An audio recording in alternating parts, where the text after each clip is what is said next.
कारतूस, ये सब ऑर्डिनेंस फैक्ट्री बनाती थी, पब्लिक सेक्टर फैक्ट्री। अब क्या किया, सारे के सारे कॉन्ट्रैक्ट्स उन्हीं 2-3 लोगों को पकड़ा दिए। अब अदानी डिफेंस का भी माल बनाता है। सही है ना? आप मुझे बताओ, ये अग्निवीर योजना ये क्यों लागू की गई? ये किसी युवा को नहीं अच्छी लगती।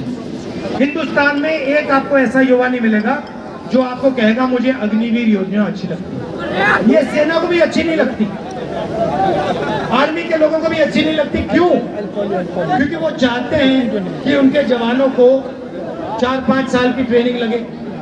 वो चाहते हैं कि उनके जवानों को लगे कि हमारी भी रक्षा है, हमारी पेंशन मिलेगी, हमारी कैंटीन होगी। तो ये सिर्फ इसका एक ही कारण है, जो पैसा सेना में जवानों की ट्रेनिंग के लिए जाता था, उनकी पेंशन के लिए जाता था, उनकी कैंटीन के लिए जाता था, वो पैसा अब सरकार अदानी जी को हथियार बेचने में देना चाहती है।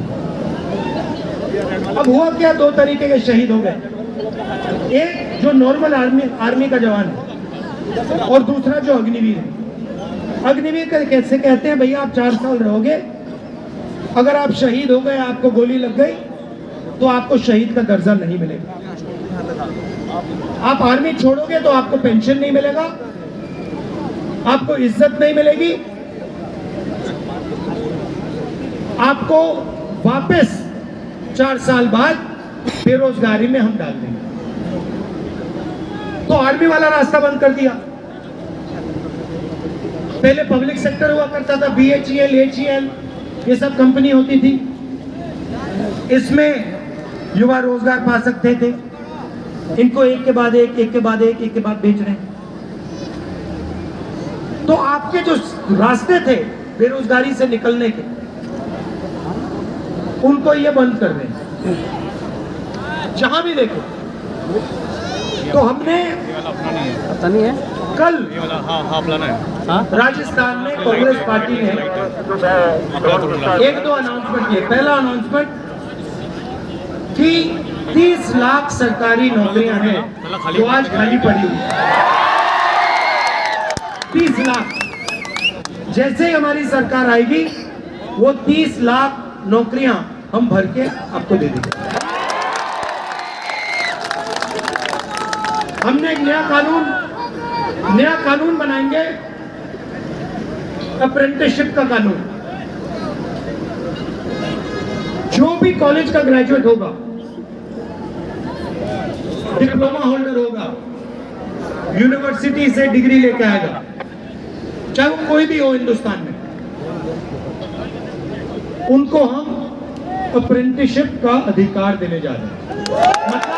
मतलब 1 साल के लिए उनको गारंटी करके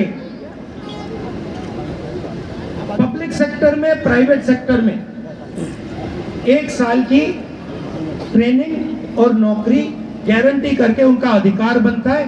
1 साल के अंदर उनके जेब में 1 लाख रुपए हम डाल देंगे। आप देखिए, आपसे युवाओं से पेपर कराते हैं, एग्जाम कराते हैं। गरीब युवा एग्जाम करते हैं। जिस दिन आप एग्जाम भरने जाते हो, उस दिन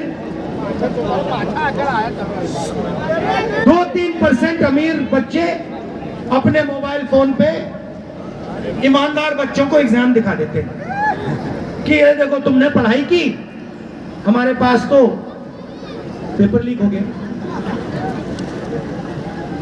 तो हम एक नया कानून लाएंगे, जो ये जो पेपर की आउटसोर्सिंग हो रही है, टेस्टिंग की आउटसोर्सिंग हो रही है, चेकिंग की आउटसोर्सिंग हो रही है, इसको हम बंद कर देंगे। सिर्फ सरकारी संस्थाएं एग्जाम दे पाएंगे। और अगर किसी ने पेपर लीक करवाया तो उस पर जबरदस्त कार्रवाई, कानूनी कार्रवाई एकदम हम शुरू कर देंगे। तो ये हुई बात बेरोजगारी की। मेन सवाल यह है कि 90% लोग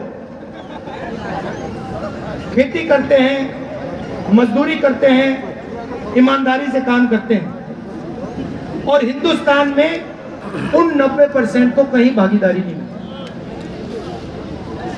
आप बड़ी बड़ी मीडिया कंपनी देख लो, बड़ी ब्यूरोक्रेट्स को देख लो, आपको जो 90% आबादी है हिंदुस्तान की,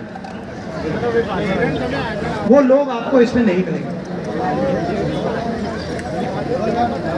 तो ये हम बदलना चाहते हैं कि गरीब व्यक्ति, चाहे वो किसान हो, मजदूर हो, छोटा दुकानदार हो, जो हाथ से काम करता है, उनके लिए भी बैंक के दरवाजे खुले। आज क्या होता है, नरेंद्र मोदी जी ने हिंदुस्तान के सबसे बड़े अरबपतियों का 16 लाख करोड़ रुपया माफ किया है। 16 लाख मतलब आप जानते हो 16 लाख करोड़ कितना होता है? आम आदमी समझ ही नहीं सकता ये 16 लाख करोड़ कितना होता है। मैं आपको बताता हूं, 65,000 करोड़ रुपए, 65,000 करोड़ रुपए में एक साल का मनरेगा चल जाता है। ठीक है, मतलब नरेंद्र मोदी जी ने 20-25 लोगों को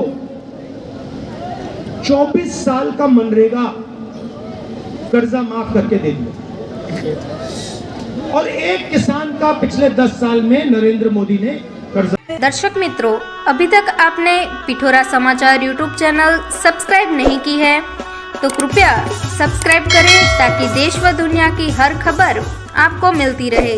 धन्यवाद।